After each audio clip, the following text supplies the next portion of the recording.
This is the title of my talk, which is a sort of, let's say, sequel or an extension of the presentation I gave 2 years ago at this same meeting, and the extension of the paper that was recently published in Proceedings.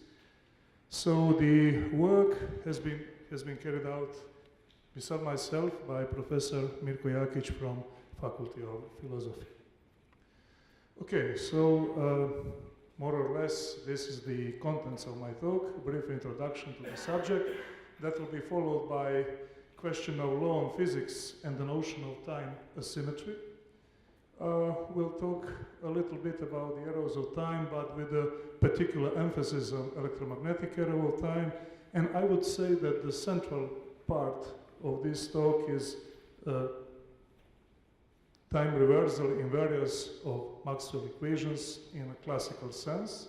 So we'll see what we can do with this time reversal invariance, and if there are some problems in this regard, and finally concluding remarks and maybe some guidelines for the future work. So for the starter, I will repeat some facts that were said 2 years ago. So actually the arrows of time or time asymmetry is determined by the direction of an increasing disorder. So the processes occurring from a lower to higher disorder are actually oriented from lower probable event to the higher probable event. So from the physics point of view, it is common to say that natural laws expressed in mathematical forms are symmetric. What does it mean? It means they remain the same if one changes. But the description of nature, if we want to solve the particular problem, the real problem is not based only on the physical laws, which is expressed in the form of some mathematical equations. We need something more. To define the particular problem, we need what we call initial condition, and I would say also a boundary condition. That's the basis of our, I would say, reduction process reductionism process in science. So physical laws written and posed in a mathematical form are not sufficient for the full description. We need to impose some constraints. These constraints are given in the form of initial conditions and the boundary condition. So basically we can say that laws of nature in a mathematical sense actually represent time dependence of physical states in terms of differential, integral, or variational equations. And finally, all could be reduced maybe to differential equations. So what are the initial conditions? So mathematically speaking, it's a conditions by which the integration constants are determined, because to solve differential equations mean to integrate differential equations. So by these initial conditions, instead of using, let's say, final conditions, we impose the time asymmetry in the solutions of the equations of physics. And the apparent example is, for example, the radiation. So through the radiation, we have diverging waves, and we have very clear this asymmetry. So this directionless in time is popularly used to be called arrow or time. So the classes of phenomena characterizing the direction in time. And the most popular time arrows are as follows. Already mentioned arrow radiation, thermodynamics error, which is maybe the most fundamental one, the evolution error, cosmological error, and so on and so forth. So to go deeper into the subject, I will jump a little bit into the equations. So we are talking about classical electrodynamics, which is practically defined by the set of Maxwell equations given in their differential forms, starting to Faraday's laws, generalized Ampere's laws. And then the statements that there are no electric monopoles, there are electric monopoles and there are no magnetic monopoles. But what I need to point out is something else. What Maxwell did, one of his, I would say, most influential contribution was that he made the first big unification in classical physics, in a sense of unification of electricity, magnetism, and light. And from Maxwell equations, you can derive the wave equation, and if you go on and solve the wave equation, you got two solutions, mathematically completely correct. Which one is given in the form of so-called retarded potential, and the other ones in the form of advanced potential. So, when we teach students wave equations in many books, even in classical textbooks like Electromagnetism of Stratton and Jackson and many famous books, this is not discussed in details. We just say, okay, the advanced potential gives non-physical solutions, so we get rid of it. If you take a look at these times,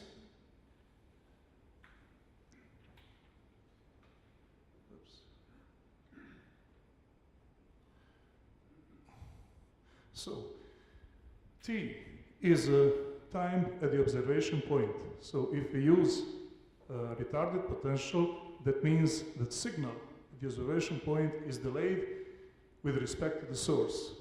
The opposite is if we use the advanced potential, then signal is advanced in the observation point with respect to the source, and that would actually mean the signaling in the past. So, in our teaching the students electromagnetics, we get rid of this part, we say this is a non-physical solution.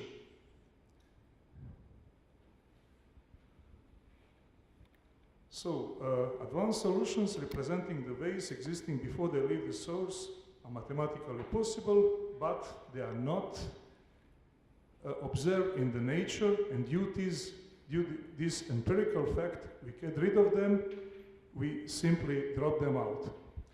So we have here the obvious asymmetry imposed by the initial condition, imposed by our experience, and this is caused by getting rid of the advanced potentials. So the electromagnetic wave is practically something as the wave in the water, and we have diverging waves, circular waves from the antenna. Like we drop the stone into the water, we would have circular waves. Okay? So let's see how it works really in engineering. So what do we do with Maxwell equations? We solve them somehow. For the realistic problems, we cannot solve these equations analytically. We must solve these equations in the computer. So technology is actually a proof that underlying principles in physics are okay. I will just show one example. So this is the lightning strike to the grounding system. And we have two scenarios. One scenario is corner injection of the lightning current, and the scenario number 2 is a central injection at the central part of the grounding system, and at these figures on the right hand side we can see practically the time shift of the curves. So actually we have a delay in the observation point with respect to the source point where we have injection. And it's all okay, but there is something which is also possible in electrical engineering and physics, and it's related to the time reversal invariance of Maxwell equations.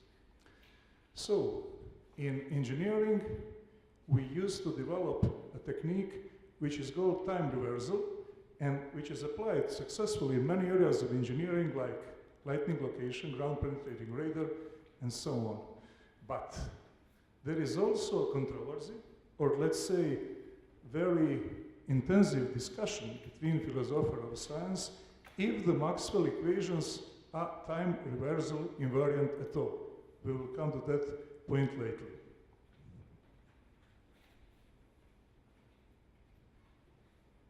So what is actually a T-symmetry or time reversal?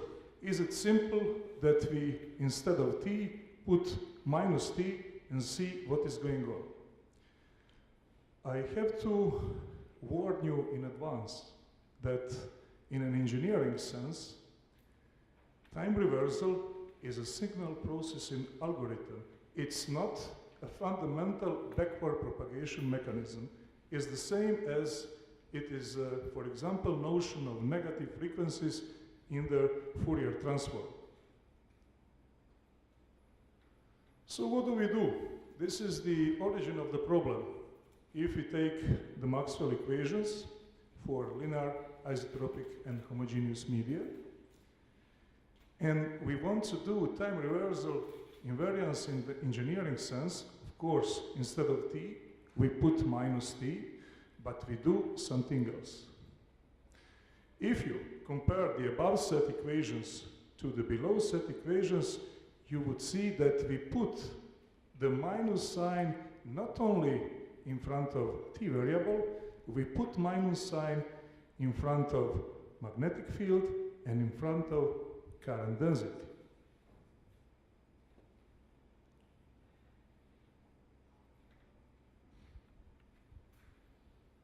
So, in engineering, there is of course a reason for that.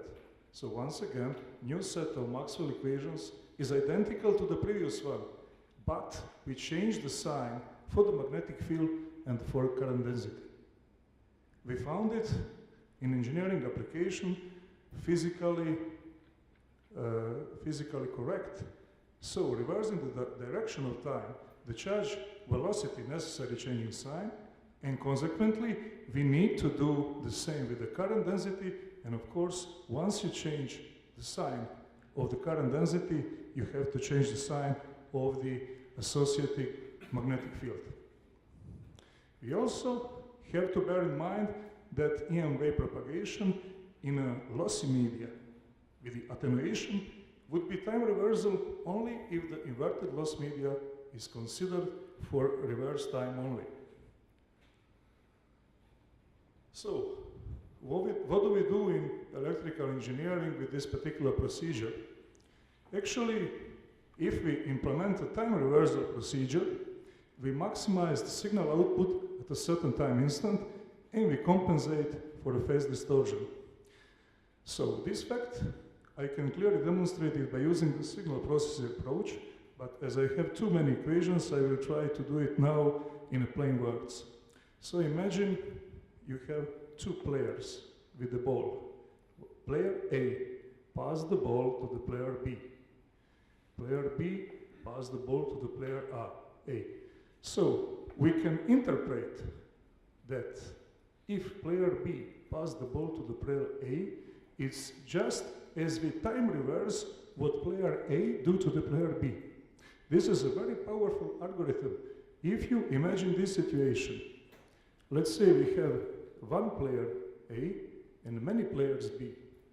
The only situation where we will have a maximum signal is the right direction of the player B. Only if in this direction we pass the ball, we will get the maximum of the signal. This is something which is working in engineering in many areas, which is a powerful algorithm. But the question is, what is practically in a fundamental sense? Okay, so we can see why it's working by using the theory of signals and fundamental signal processing equations. So we have input and output, and if we have a convolution, we can play a little bit. So if we have linear time invariant system, and if we somehow change the input and output by playing the equations, we can come up with the final equation stating that we will have autocorrelation of the signal. Autocorrelation of the signal practically for T0 can be explained in terms of average power. Therefore, using this algorithm, we have a match filter for the signals, which receives its own match signal as the output at a certain time instant there where there is a maximum. Okay, so in a sense of engineering procedure, the effect is to maximum the output at a certain time instant, and this effect is called pulse compression or temporal focusing. So, of course, this problem of Maxwell equations, linear time invariance, and time reversal invariance of Maxwell equation, there is a recent disagreement among engineers, physicists, and philosophers of science if classical electromagnetics is time reversal invariant or not.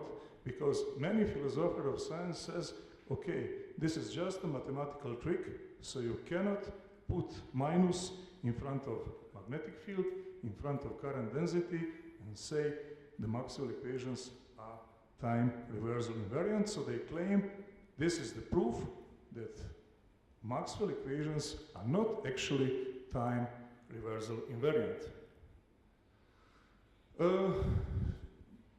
Just to show you what does it mean in engineering sense, this time focusing.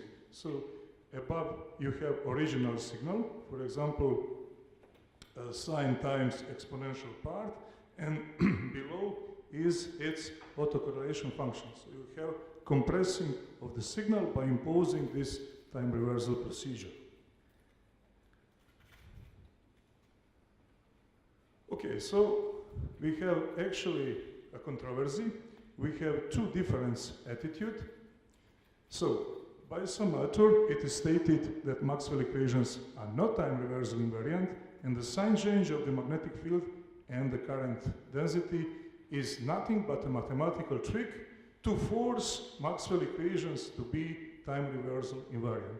On the other hand, from an engineering point of view, this statement is not considered to be correct, as there is a clear physical reason for the change of sign of current density and consequently magnetic field under time reversal.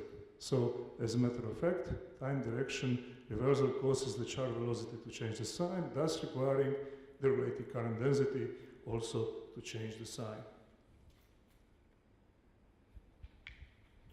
Okay, so the question is if the Maxwell equations are really time invariant under time reversal or not.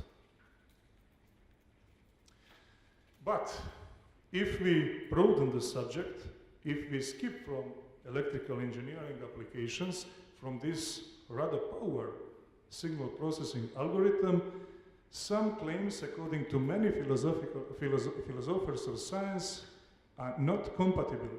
So, electromagnetic fields and particles are both real entities in classical field theory. So, is it okay to play with sign of one field and particle and not to the other field or particle in the sense of electric and magnetic field? The other statement is that the state of the world does not depend on whether a state is taken from forward or backward sequence of state. So, if there is something really time invariant, changing time variable to minus time variable would be enough. And finally, the last statement, which is well known from many electromagnetic textbooks for the students of physics and electrical engineering, classical electrodynamics is time reversal invariant.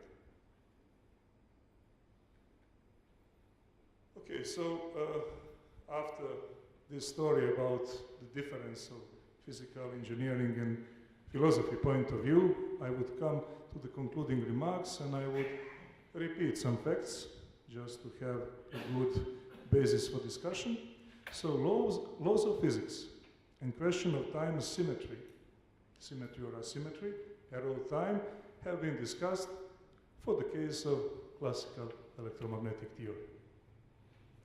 Solution of Wade equations are discussed and radiation error. And it is a fact that we can mathematically construct the time reversal version of electromagnetics, which is definitely successfully applied in number of engineering applications. So I would really say that time reversal as a technique is expanding in many, many classical areas of engineering with a great extent of success. Time reversal of T-symmetry is related to the symmetry of physical laws. Under the time reversal transformation, T becomes minus T. So the notion of time reversal invariance of physical system, the character of such time reversal operator, and how physical properties change under time reversal have been discussed, and there are, as I said, many controversies in this regard. And we cannot neglect statements of some authors that Maxwell equations are not time reversal invariant due to something they call mathematical trick to sign change of magnetic field and current density respectively. There are many problems in this regard, but I listed 3 claims that are not seem to be compatible within these time reversal procedures as was explained. So the EM fields and particles are both real entities in classical field theory. State of the world does not depend on whether a state is taken from a forward or backward sequence of state, and classical electrodynamics is time reversal invariant. So, to come up with a final conclusion, we can say from the engineering point of view there is no problem. We have a signal processing algorithm which works very well, which gives results, not only theoretical but also in experimental sense. So what is very important to say that time reversal is an algorithm arising from signal theory. It's not a fundamental backward propagation mechanism. It could be regarded as a sort of a self-match filtering of the signal itself. So definitely it's working in classical electromagnetics, classical physics, or let's say in engineering applications. But the question is, what is with these questions raised by philosophers of science, and what is the true nature of this time asymmetry or symmetry? So that concludes my talk. Thank you very much for your attention.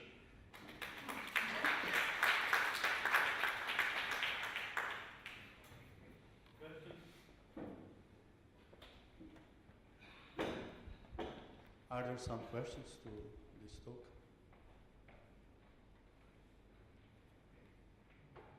Yes, Marko. I will just thank you for this beautiful presentation, and I enjoyed it. But I would just like to ask you one question concerning this final one of your concluding points. That, as far as I understood, these Maxwell equations are time invariable, but on the other hand, you have these procedures in technology where you can make a kind of reversal. My question would be, are these procedures, can they be interpreted as doing something with consciousness, with a conscious subject which anticipates, because you have the famous quotation which I will also have tomorrow on the table of St. Augustine. Is it something connected with anticipation?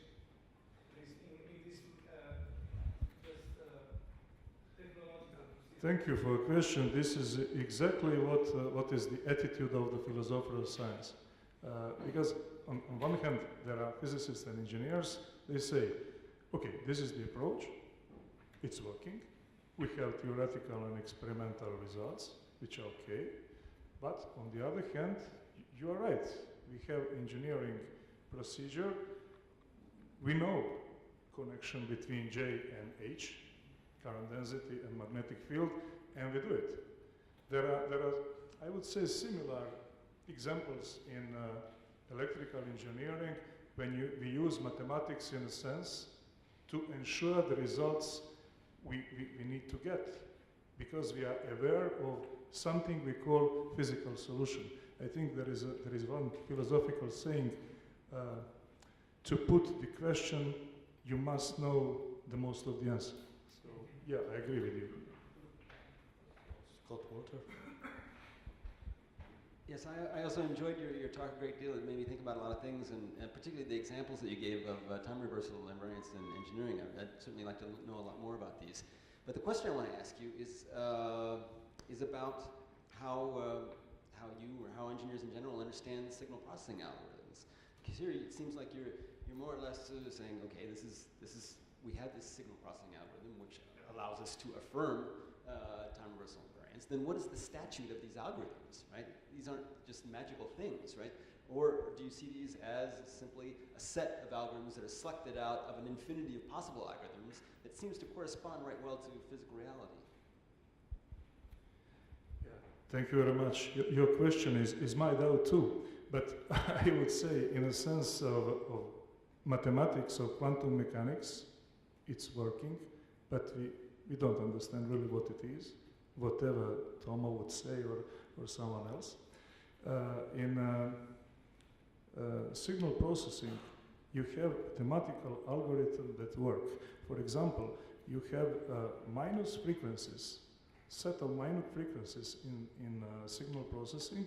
You do all calculations with these minor frequencies, and then you overlap them over the axis. So your result is something times by 2, and that's working. So we say, to get a physical result, you have to overlap the spectrum.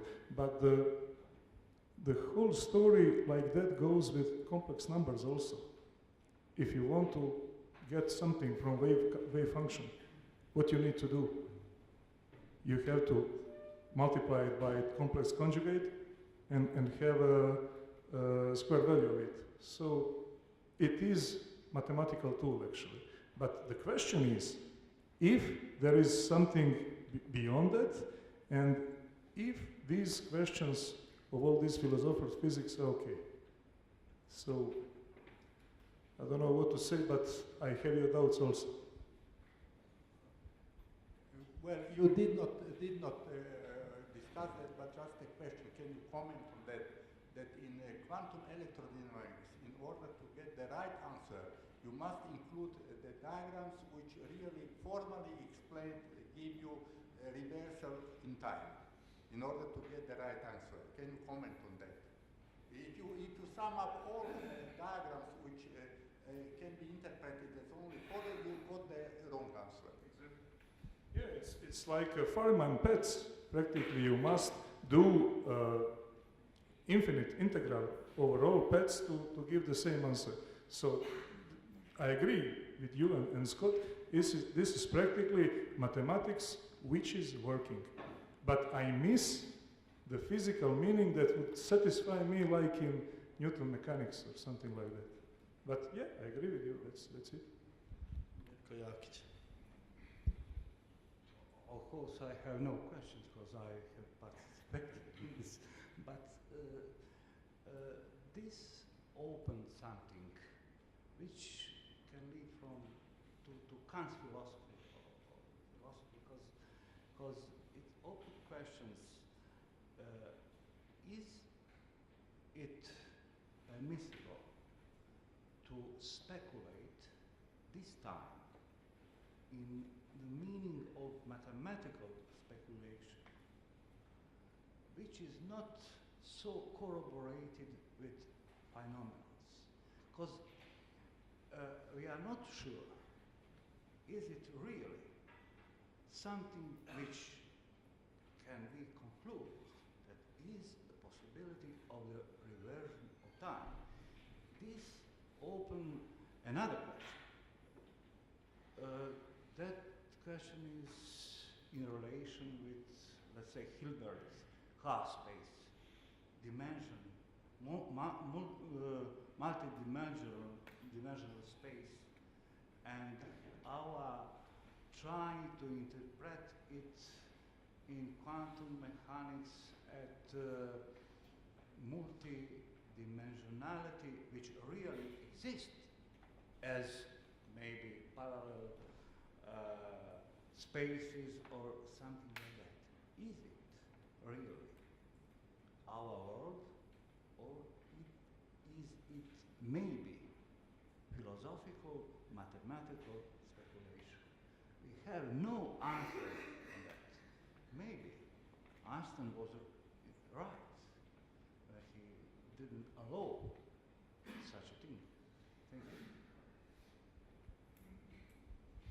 So I think this question could raise so many controversies, so it's maybe because we are a little bit late, I propose, I think we should come later to this question. I would thank once more to Dragan Poljak,